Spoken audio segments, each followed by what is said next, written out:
ماتلی شہر میں ناجائز تجاوزات کے خلاف محکمہ ریونیو اور میونسپل انتظامیہ کی جانب سے آپریشن جاری ہے۔ ماتلی شہر کی مرکزی شاہراہ پر قائم غیر قانونی تجاوزات کو ہٹایا جا رہا ہے، جبکہ دکانداروں کو سرکاری حدود میں تجاوزات قائم نہ کرنے کی ہدایت بھی کی گئی ہے۔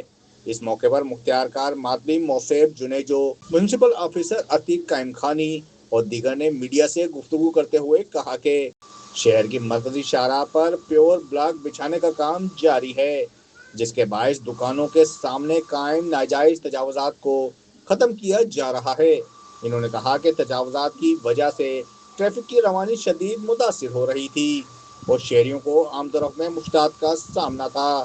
انہوں نے مزید کہا کہ شہر کو صاف، کشادہ اور خوبصورت بنانے کے لیے بلا امتیاز کارروائی جاری رکھی جائے گی، جبکہ دوبارہ تجاوزات قائم کرنے والوں کے خلاف قانونی کارروائی بھی عمل میں لائی جائے گی۔